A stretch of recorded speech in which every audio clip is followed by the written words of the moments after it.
l'eau. Il y eut d'abord une arme de destruction massive de l'intelligence humaine. Facebook, invention diabolique dont un dénommé Mark Salzberg se fit le suppôt. Chacun sait que les voies du suppôt sont impénétrables, je n'en dirai pas plus. Facebook se répandit sur Terre comme une traînée de poudre, infiniment plus addictif que la cocaïne.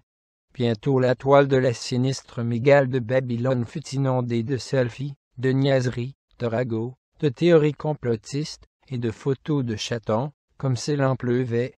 Des pelletées de citations, de la sagesse à 2 balles, des blagues à 3 sous, du buzz, des bises, des j'aime et des likes par milliards. Ce fut parmi les plus jeunes qu'il y eut le plus de victimes. Les yeux rivés sur leur sang sous la épacigée du bol MDR le WC9, ils réagissaient au poste de leurs 12 ou 13 000 amis en 2 temps, 3 mouvements de pouce. Certains partageaient même des courts-métrages, dont ils étaient les héros, tabassant sans trucage une innocente victime. Cette fois on avait touché le fond, Satan pouvait jubiler, il avait fait du bon travail. Satan avait 2 ennemis, qu'il était bien décidé à terrasser. L'invention de Gutenberg et celle, dit-on un peu abusivement, de Charlemagne. Pour la première, ces liasses de papier noirci de petits caractères, la télévision avait déjà bien entamé son travail de sape. Il ne manquait pas d'émissions racoleuses en radais pâquerettes, pour mettre en sommeil les neurones dont l'espèce humaine était pourtant bien pourvue. L'amour est à la cambrousse, par exemple, mettait en scène de pauvres paysans désespérés en quête d'âme et sûre, qui partaient faire leur marché à Paris, pour amener chez eux 2 malheureuses cruches, qui se battraient bec et ongle, pour devenir l'heureux élu. Dans Bienvenue à la taverne, des hôteliers restaurateurs allaient inspecter les cuvettes des chiottes de leurs confrères, et n'avaient pas de mots assez durs, pour démolir le travail patient de ces derniers, qui à leur tour se vengeraient en leur mettant 2 sur 10 pour la qualité des prestations, dans l'espoir de gagner un chèque d'un montant ridicule.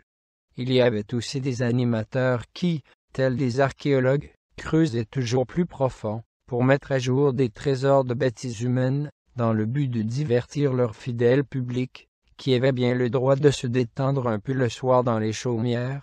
Pour ce qui était de l'école, cette institution dont on ne saurait nier le rôle primordial pour toute société dite civilisée, les initiatives, les innovations, les réformes se succédaient, les ministres aussi, et chacun rajoutait sa pierre à l'édifice, de sorte qu'il menaçait sérieusement de s'écrouler.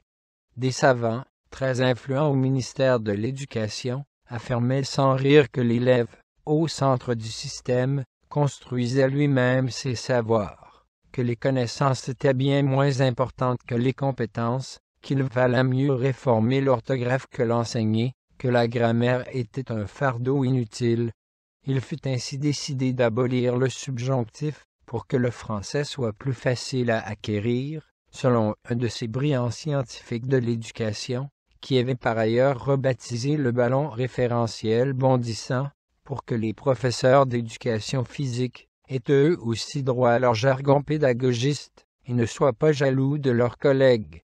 Les théories des savants portaient leurs fruits. Les résultats étaient incontestables. Année après année, le classement PISA confirmait que par rapport aux autres pays civilisés, les élèves français étaient des quiches. Il était flagrant, de surcroît, que l'école ne remettait pas en cause la sélection naturelle. Pour les enfants des classes les moins favorisées, il n'y avait pas à craindre qu'ils fussent dépaysés plus tard en accédant à une catégorie socio-professionnelle qui n'était pas la leur. Afin de graver cette loi dans le marbre, on fit d'ailleurs inscrire au fronton des écoles de la République. L'ascenseur social est en panne, prenez l'escalier de service. Qu'est-ce que je pourrais bien encore leur faire comme crasse point d'interrogation. Satan se grattait le bouc, à la recherche d'une autre idée. Bon sang, mais c'est bien sur point d'exclamation fermez les guillemets s'il y avait quelque chose qui pouvait encore gâcher les 5 dernières minutes de l'histoire des hommes sur la terre, c'était bien s'attaquer à leur ultime réconfort, leur péché mignon, leur fierté même, pour ceux qui, comme les Français, s'enorgueillissaient de leur excellence dans ce domaine. La bouffe. Satan allait faire preuve d'une imagination débordante. Pesticides, herbicides, organismes génétiquement modifiés, volailles aviairement grippées, fast-food, viennoiseries industrielles, l'homme découvrit qu'il y avait du poison dans ses assiettes, de quoi achever de le déprimer. Satan se réjouissait. Il allait lui faire passer le goût du pain. Tout s'organisa à l'échelle mondiale pour qu'il fût produit largement de quoi nourrir l'humanité entière, mais qu'un bon quart fût jeté aux ordures, qu'une minorité se trimballât avec une surcharge pondérale, pendant que le plus possible du reste des terriens souffrit de malnutrition. Diable, tout allait donc pour le pire dans le pire des mondes possibles. Satan avait fait carton plein. Il avait bien mérité de se reposer un peu. Il suffirait d'attendre que les choses suivissent leur cours. Pour cela, il pouvait faire confiance aux hommes.